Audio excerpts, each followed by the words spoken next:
Ô, Samuel, você como líder de jovens, você com certeza vê muitos desafios, né? Muitos desafios. Fala pra gente aí, qual é o principal desafio na liderança de jovens, especialmente sendo jovem? Você é casado? Não, não sou casado. Você é solteiro, tá Sou namorando, solteiro. tá Tô noivo, não, nada? Tô não.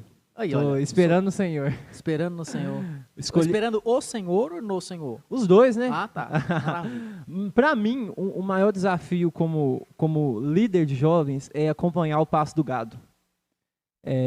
Jacó, né, quando Jacó está ali com Esaú, a Bíblia diz que Esaú faz um convite para Jacó para acompanhar ele na viagem, para ir com ele depois daquele encontro, depois que eles assim fazem as pazes. A Bíblia diz que Esaú ele faz um convite para Jacó, vamos comigo. E Jacó fala assim, não, eu não posso, que eu tenho que acompanhar o passo do gado. Eu tenho que acompanhar, eu estou aqui com a família, com as crianças, com o rebanho.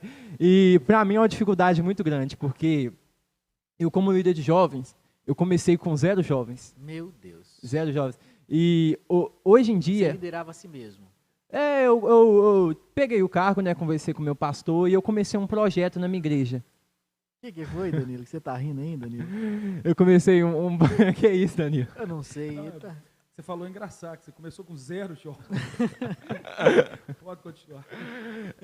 E eu comecei um projeto na minha igreja que chamava Manhã com Deus.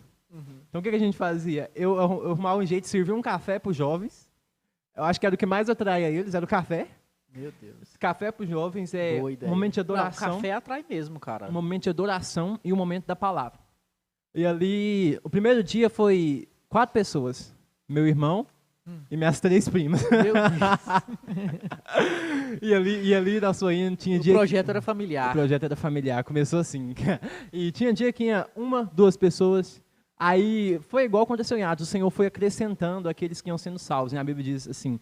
E com o tempo eu senti um direcionamento do Espírito Santo, depois que já estava um pouco concretizado esse projeto, tinha alguns jovens indo, de começar uma escola bíblica dominical. Então, até esse ano na minha igreja não tinha uma escola bíblica dominical. E minha igreja tem muitos anos, então é necessário uma escola bíblica dominical. Eu creio que é importantíssimo, ou um culto de ensino, ou uma escola bíblica dominical. Com certeza. E ali eu conversei com o meu pastor, conversei com ele, se eu não me engano, num dia, no outro dia, foi um pastor de uma igreja de Pompeu, lá no trabalho dele, fala assim, Deus me mostrou, eu orei, pedi confirmação, e o Senhor falou comigo que tem que ter uma escola bíblica na sua igreja. Um dia antes eu tinha conversado com o pastor, e um dia depois o profeta foi lá entregar para ele. E a gente começou esse projeto, e desde então eu comecei esse trabalho. O grupo de jovens Jump já existia, com as mudanças, mudamos de pastor, passamos por uma turbulência muito grande, ficou só eu de jovem. E agora está chegando jovens, e jovens que já iam na igreja, mas a maioria dos meus jovens não tinham por eles um compromisso, não tinham uma vida com Deus, assim, sabe? Às vezes eles não têm, até por não saber como começar. Isso. Então, ali eu trabalho e o meu maior dificuldade é esse, é entender a caminhada de cada um, é entender que cada um tem o seu tempo. Então, eu sou o tipo de pessoa que eu gosto muito de resultados rápidos. E no discipulado não é assim. No discipulado é você formar Cristo na pessoa, é você instruir, é você mostrar segundo a palavra. E ali é você ir caminhando com as pessoas pouco a pouco. Então, você vai começar com alguém assim que não tem um relacionamento com o Senhor, que está começando agora.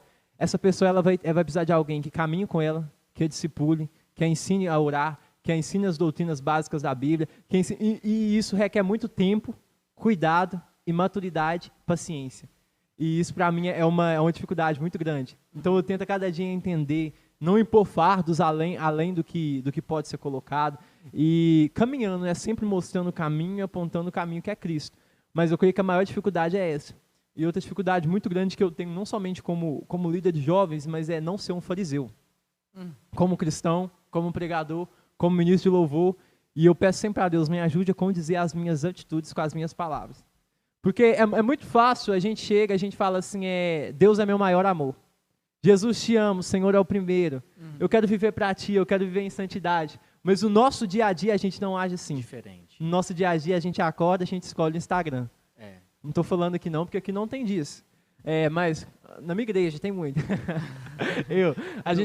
Como diz o pastor Valdinei, é do Rio de Janeiro Do Rio pra de Janeiro. lá. Pode falar, irmão Danilo. Oi, Danilo. Meus queridos, temos uma pergunta aqui. Ah, que de maravilha. Um irmão que está nos acompanhando. Como é que irmão chama? José Eustáquio. Eu sou José. Seja Irmão José Eustáquio, ainda sobre aquele muito bem-vindo. assunto que houve o questionamento por parte do nosso irmão Silvano. A pergunta é, como naquele tempo, eu acredito, né, no tempo dos apóstolos, porque está aqui, como ele dizimava naquele tempo, ou seja, nos dias dos apóstolos, como eles dizimavam?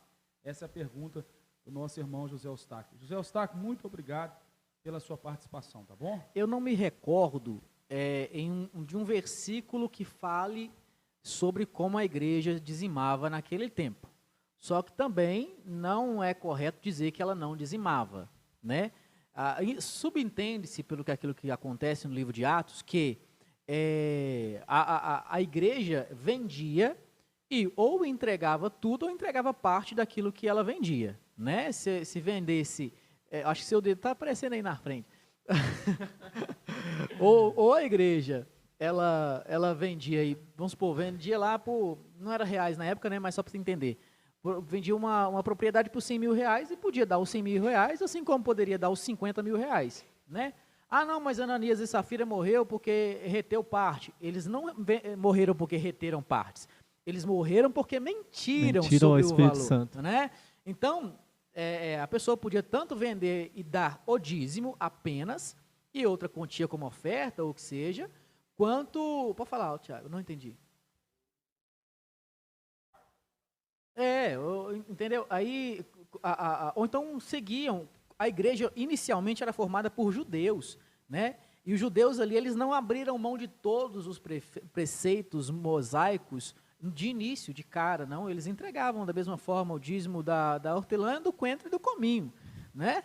Assim como Jesus falou, para fazer uma coisa e não negligenciar a outra. Então, assim que eu enxergo o dízimo lá, acontecia mesmo que não esteja explícito no livro de Atos, porque há dízimo em outras partes ali do Novo Testamento, né? E como Lucas escreve o livro de Atos, já acontecendo muita coisa no Novo Testamento, então é isso que eu entendo. E a sua opinião, qual que é? Em concordância com tudo que você disse, eu penso assim, o coração tão queimando pelo Evangelho, eles não tinham um valor assim, eles não tinham um valor que era um valor mínimo. Então ali eles depositavam 100% da sua propriedade. Eles depositavam tudo que eles tinham. Então eu não creio que era um dízimo de 10%, não creio que eles tinham um valor pré-definido, mas eu creio que ali eles lançavam tudo que eles tinham, vendiam tudo que eles tinham a propriedade. Mas eu acredito em tudo isso que você falou também. Isso aí. Você estava, não sei se você vai conseguir voltar ao raciocínio, falando sobre os desafios de ser um líder, o líder de jovens. Como eu disse, meu maior desafio é isso. Não ser o exemplo, né? Ser o exemplo, e não ser o exemplo simplesmente diante das pessoas, mas ser o exemplo diante de Deus.